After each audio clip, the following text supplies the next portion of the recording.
Ética de la apropiación cultural es un libro del teórico cultural y periodista musical alemán Jens Balzer, publicado en su idioma original en 2022 y en español por Editorial Herder en 2024. Todos los que tenemos más de 50 años alguna vez hemos jugado a los indios, dice Balzer. Personalmente yo mismo he jugado a los indios de niño. Y así dicho, actualmente suena como una frase incómoda que parece denigrar a los miembros de poblaciones indígenas. Pero los niños que jugaban a los indios ejercían una burla a culturas históricamente expropiadas. ¿Qué ha pasado para que unos inocentes recuerdos infantiles se hayan convertido en una escandalosa y denigrante discriminación?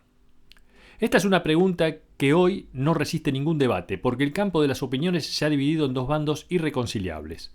En un extremo están quienes piensan que esta apreciación es una reacción histérica, dogmática y antidemocrática. Y en el otro extremo están quienes entienden que aquella imagen de niños blancos disfrazados de indios realmente puede generar malestar. Porque cuando los blancos se disfrazan de indios, actúan como miembros de una cultura política, económica y militarmente dominante, que sometieron cruelmente a una cultura diferente. Así entendido, un inocente juego de niños se convierte en un caso modelo de apropiación cultural. La primera en formular una definición sobre el concepto apropiación cultural fue la jurista estadounidense Susan Scafidi, que en 2005 afirmó que la apropiación cultural se da cuando uno recurre a la propiedad intelectual, a los saberes tradicionales, a las expresiones o a los artefactos culturales de otro para satisfacer su propio gusto, para expresar su propia individualidad o simplemente para sacar provecho de eso. Según esta definición, quien perpetra una apropiación cultural se está adueñando de algo que no le pertenece. Se trata de una expropiación, un robo o un acto ilegítimo. Según la definición de Scafidi, el adulto de hoy, al disfrazarse de indio cuando era niño, se convertía en involuntario culpable de formar parte de la historia del colonialismo blanco. ¿No será exagerada esta idea?, se pregunta Balzer. Para el autor, la definición de Scafidi revela un problema, ya que al sostener que la apropiación cultural se da cuando alguien recurre ilegítimamente a las expresiones o artefactos culturales de otro, establece que existe un derecho de propiedad sobre expresiones culturales y coloca a algunas personas en calidad de propietarios y a otras en sus eventuales ladrones. Scafidi da a entender que se puede trazar un límite estricto entre culturas, pero ¿quién podría decir de sí mismo que pertenece en cuerpo y alma a una cultura determinada? Y por lo tanto, puede definir inequívocamente quién es de los nuestros y quién no. Este estado del debate sobre apropiación cultural, dice Balzer, deriva inevitablemente hacia la generación de discursos prohibitorios. Pero todas esas ganas de prohibir chocan con una evidencia, y sobre esta evidencia se asienta el pensamiento de Jens Balzer. No hay tal cosa como una tradición cultural idéntica a sí misma y cerrada a toda influencia externa. Toda cultura siempre ha surgido de la apropiación de otras culturas, porque la creación y el desarrollo culturales simplemente son inconcebibles sin apropiaciones. La apropiación es una fuerza creativa capaz de generar cultura, pero al mismo tiempo, y no se puede perder de vista, supone también regímenes de poder y situaciones de explotación de una cultura sobre otra. Esto puede decirse de todas las formas de cultura, aunque la explotación resalta particularmente en determinadas formas de apropiación, como fue la del colonialismo. Según el sociólogo inglés y especialista en estudios culturales Paul Gilroy, los colonizadores usurparon y explotaron a las culturas de los antiguos esclavos y los pueblos colonizados. Y aún hoy continúan haciéndolo, constituyendo el modelo paradigmático de toda crítica a la apropiación cultural. De esta afirmación surge un interrogante. ¿Acaso el pensamiento que ve en la apropiación algo negativo que debe ser criticado y prohibido no termina finalmente derivando inevitablemente en la engañosa idea de que existe una identidad cultural inalterable y fija? Quien no quiera engañarse, dice Balzer, debe entender que si bien existe una apropiación ilícita que trasunta formas de marginación y explotación, también existe otra forma de apropiación cultural que es una forma lícita, o dicho de otro modo, solo puede entenderse a la apropiación cultural en su juego dialéctico. Se trata de un fenómeno capaz de generar cultura, pero también y al mismo tiempo dar forma a regímenes de dominación y explotación. Los debates sobre apropiación cultural suelen girar en torno de la prohibición y se superponen con los de la cultura de la cancelación. Por un lado, están los que se enfocan en las formas ilícitas de apropiación sin definir cuál es el límite con lo lícito. Y en el otro extremo, los que no ven en la apropiación cultural un problema, y sí una ocupación para los comisarios del pensamiento. Esta es la postura de la ensayista Helen Pluckrose y el filósofo de la ciencia James Lindsay, quienes consideran al discurso de la apropiación cultural como un síntoma patológico de una sociedad en decadencia. Pero el riesgo de esta postura es que intenta librarse del problema de la apropiación, permitiéndolo todo. Si bien no hay cultura que no haya surgido por apropiación de otras culturas, no todo comportamiento es lo mismo. No resulta lo mismo que un negro se pinte la cara de blanco a que un blanco se pinte la cara de negro.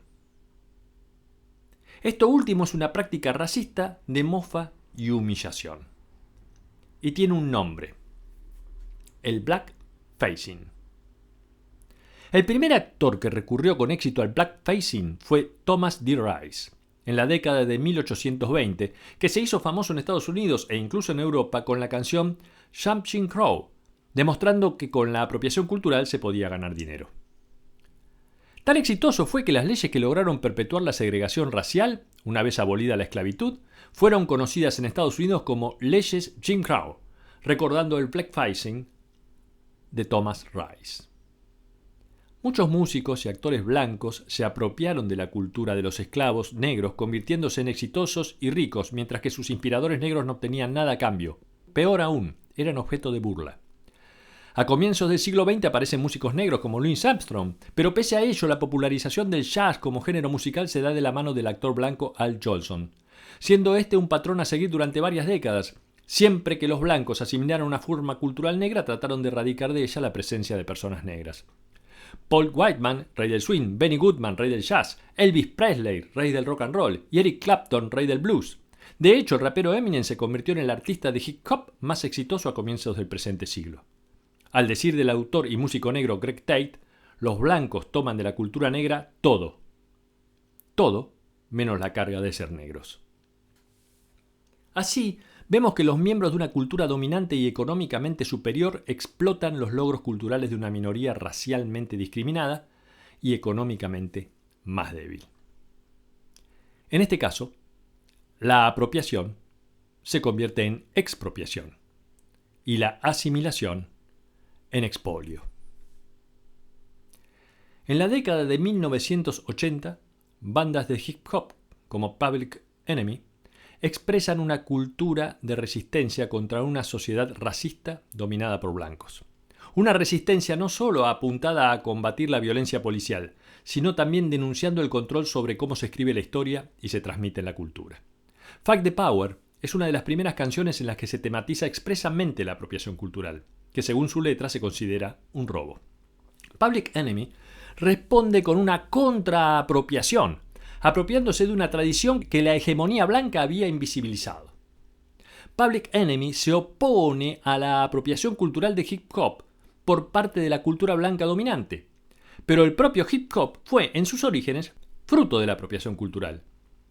La cultura afroamericana del Bronx se apropió de las tradiciones musicales y sonoras de la diáspora jamaiquina, ya que el hip hop tiene una prehistoria a comienzos de los 70 con el llamado toasting, que se practicaba en las fiestas de Jamaica, una técnica de dicción sobre base rítmica que luego derivará en el rap. Así entendido, el hip hop es un prototipo del arte posmoderno, porque aprovecha todo lo que tiene a disposición, apropiándose de las más diversas tradiciones culturales para crear un nuevo lenguaje cultural sin fronteras, que permitía terminar con la idea de una identidad colectiva inmodificable. El hip hop, por tanto, es una forma cultural genuinamente híbrida. Paul Gilroy apuntala con sus escritos la idea de la existencia de una cultura criolla, una identidad cultural aplicada a los pueblos del sur global, que a su vez toma del poeta y ensayista francés Édouard Glissant. El concepto de criollo se refiere a la identidad cultural que surge de la incesante mezcla de influencias y tradiciones muy diversas. Una cultura del mestizaje, que se contrapone a toda idea de pureza cultural, o la existencia de tradiciones culturales homogéneas. Esta perspectiva de lo criollo se puede aplicar al hip hop e incluso al jazz. Glissant denomina esta cultura criolla también como rizomática, tomando el concepto formulado por Gilles Deleuze y Félix Guattari relacionado con la idea de un rizoma, que es un tallo reticular y subterráneo. Para Guattari y Deleuze, el rizoma simboliza un tipo de pensamiento que no se basa en una ideal de unidad y homogeneidad, sino que celebra la heterogeneidad, la pluralidad y la conexión de todo con todos. Cualquier punto del rizoma puede ser conectado con cualquier otro. Los postulados de Glissant se alejan de la idea de homogeneidad étnica, afirmando que hoy ninguna cultura está aislada de las demás. No hay culturas puras, eso sería ridículo. No es lo idéntico lo que deja huellas en la vida. Lo igual no produce nada. Glissant no opone al dominio colonial una cultura homogénea que haya que defender de la apropiación, porque considera que el propio principio de pureza cultural es un concepto colonialista. Entiende la idea de pureza cultural como parte del proyecto de dominio blanco, occidental o colonial, ya que se trata de prescribirle a las culturas ajenas o colonizadas una homogeneidad étnica, o como diría Gilroy, la idea de una identidad étnica.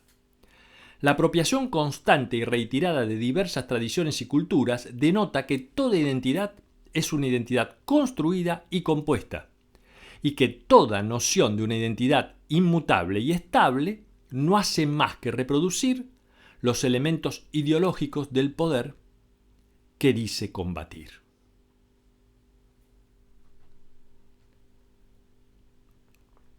Ahora bien, ¿dónde estaría la diferencia entre una apropiación lícita y una ilícita?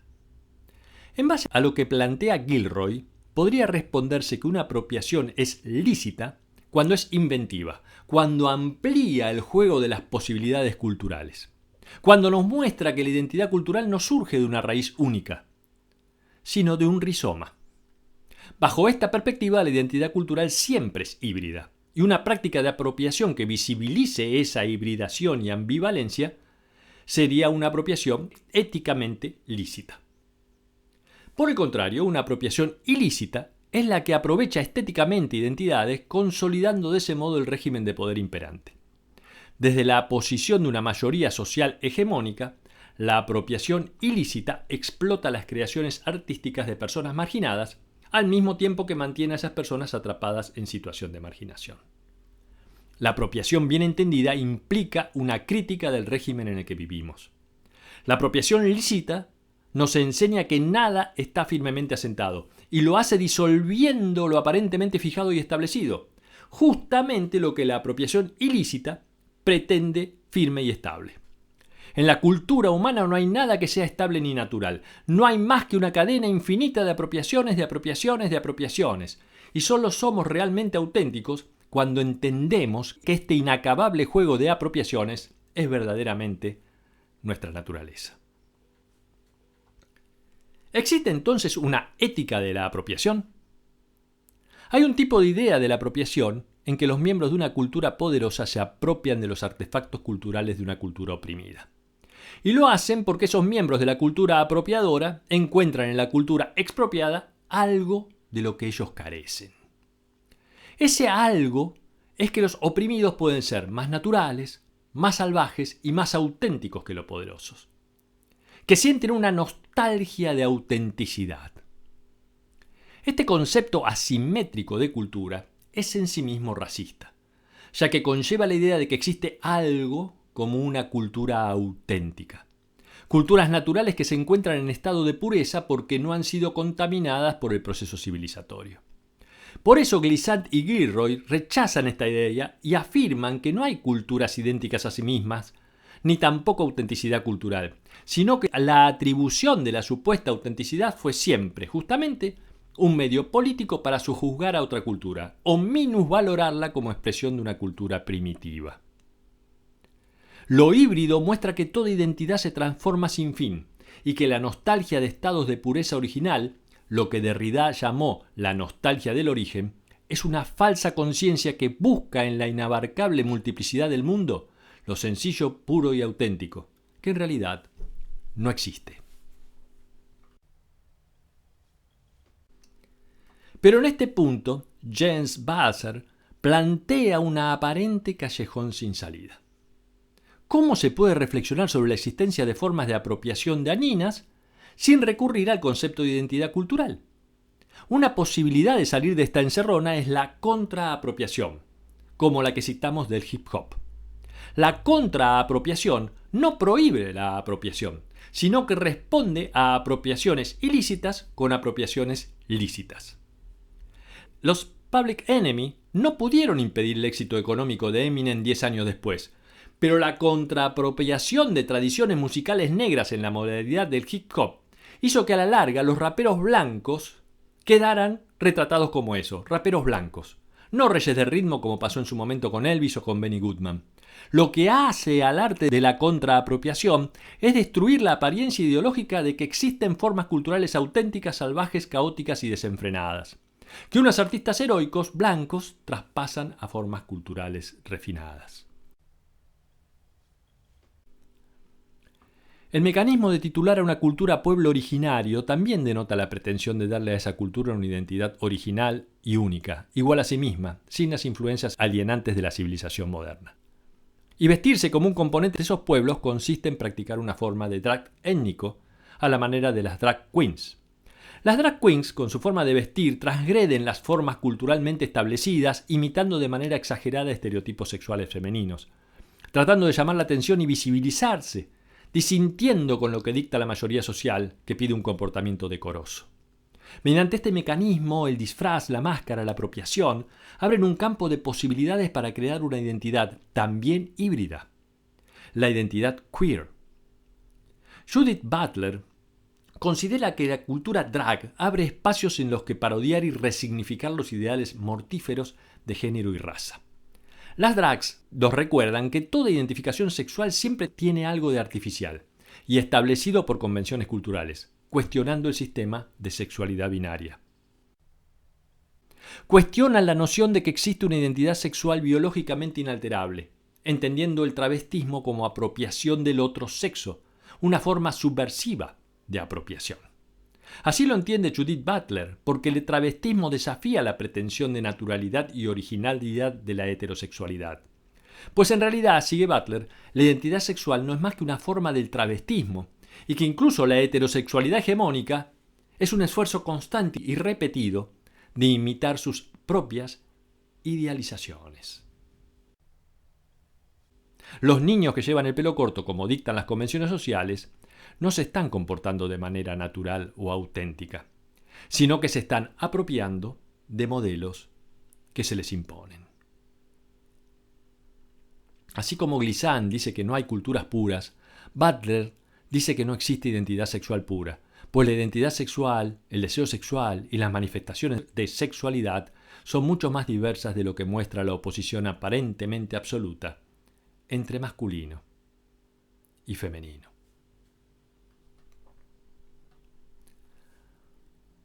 Hoy es idea extendida que quien hace apropiaciones culturales es culpable de un delito, que los miembros de una cultura dominante se aprovechan de las creaciones de culturas marginadas para alardear de ellas sin profesar el debido respeto.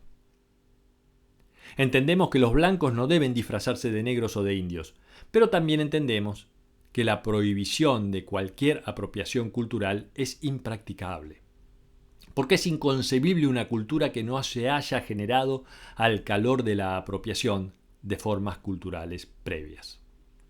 ¿Qué sería de la cultura humana sin apropiaciones?, plantea Balzer. La pregunta es, ¿cómo hacer una crítica de las formas ilícitas de apropiación sin cuestionar el procedimiento de apropiación en cuanto tal, que en su forma lícita es el motor del desarrollo cultural?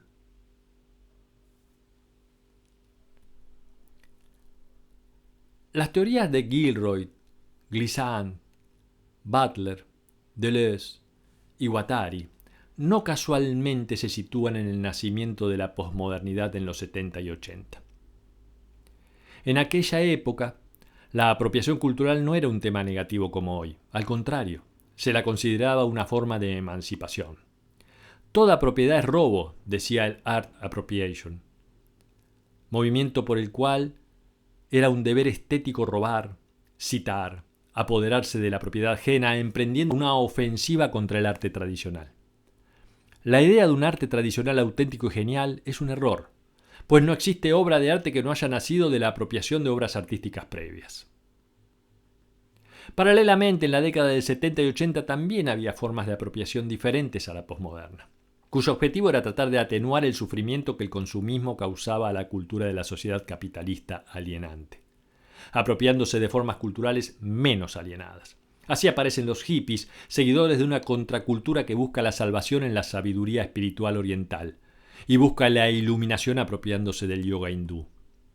Al mismo tiempo, la izquierda antiimperialista prefería identificarse con las luchas de liberación de los pueblos del llamado Tercer Mundo, aún no alienados. En los debates actuales, la apropiación cultural se discute sobre todo con un ánimo prohibitorio, que refleja la voluntad de oponerse a una cultura que se percibe como hegemónica y que explota a las minorías apropiándose de su cultura.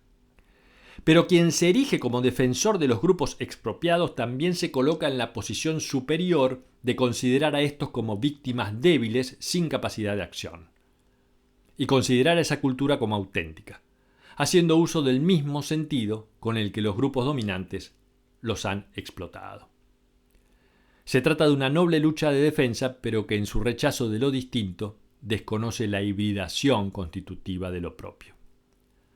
Parafraseando a Foucault, si no existe un fuera del poder, podríamos decir que tampoco existe nada fuera de la apropiación. Por eso, una ética de la apropiación no debe hacerse en forma de prohibición, sino más bien en forma de imperativo. Aprópiate, pero hazlo lícitamente. Es decir, aprópiate, pero reflexiona al mismo tiempo sobre el régimen de poder que se refleja en la apropiación. Tanto las formas fallidas de apropiación como las formas fallidas de crítica a la apropiación son aquellas en las que se consume una pretendida autenticidad y se apela a una supuesta identidad cultural intocable y pura. El problema de la modalidad prohibitoria de los críticos de la apropiación es que carecen de una autorreflexión sobre el fenómeno y terminan asimilados al discurso hegemónico de la fragmentación neoliberal, aunque no lo supongan conscientemente. En cambio, las formas logradas de apropiación son aquellas en las que de la confluencia de diversas influencias surge algo nuevo. A la crítica de la apropiación cultural habría que contraponerle una ética de la apropiación, una ética que consiente de que ningún régimen cultural es original y definitivo, una ética que abrace con alegría lo extraño en lo propio y a la que le importe más la solidaridad en lo diverso que la lucha de todos contra todos.